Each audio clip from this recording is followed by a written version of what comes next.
So taking a look at the basis of Rodel, and we're going to spend about 10 slides on the empirical model.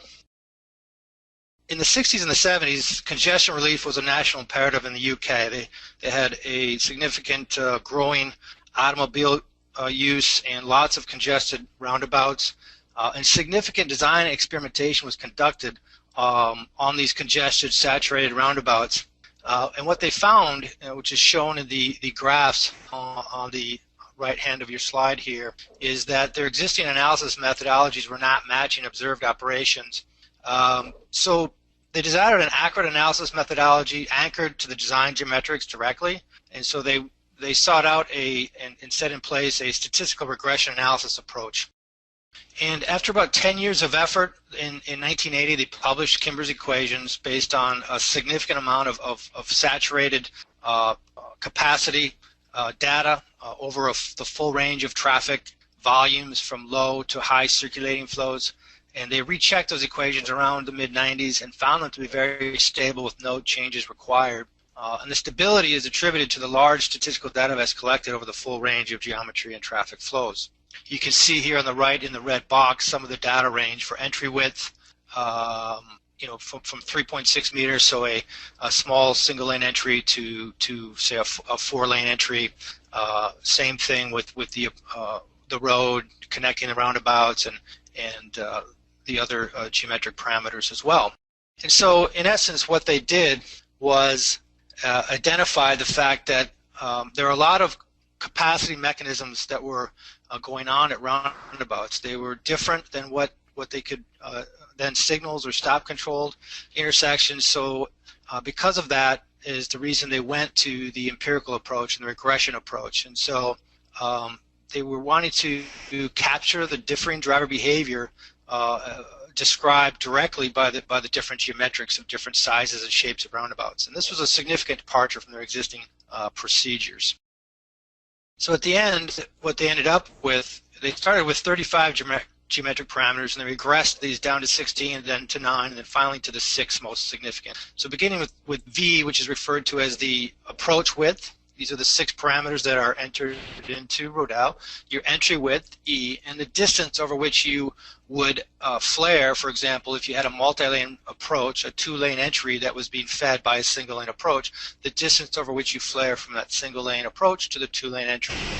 In addition, you enter the radius, as well as the entry angle, referred to as phi, which is described as the actual angle there is 2 phi. So the entry into the program is half of that measured angle. It's a little confusing, but it's and then the diameter finally. And we'll look at each of these geometric inputs here a little bit more carefully.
And then phi angle also has a minor influence to capacity in the sense that the steeper the angle, the more perpendicular the entry, the less capacity you get.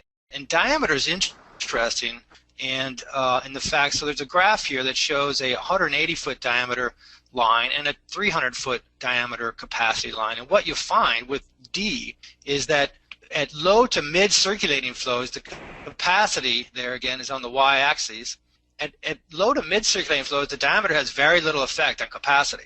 You can see, from 180 feet and going to almost doubling the diameter, very little increase at the mid to low. But by contrast, so there's the capacity, very little increase. By contrast, at high circulating flows, when you're challenged in a design, there are times when understanding this can be quite useful, because at higher circulating flows, this shows where that same increase in size of diameter, you can have a doubling of capacity, in that case, at the high circulating end. So these are the three major variables that are used in Rodel, which again is V, E, your approach roadway width V, your entry width E, and the distance over which you widen from V to E. And so those are the essence of Kimber's equations. And again, there's the radius and the entry angle. So understanding these various capacity mechanisms allows for convergence of desired operational objectives within the available space and context. You're looking to avoid underdesign with early congestion, poor public opinion, etc., or overdesign, which gives you more capacity than necessary, more entry lanes, perhaps larger, faster, perhaps less safe geometry. It could affect your feasibility, such as greater impacts, more right-of-way, higher costs.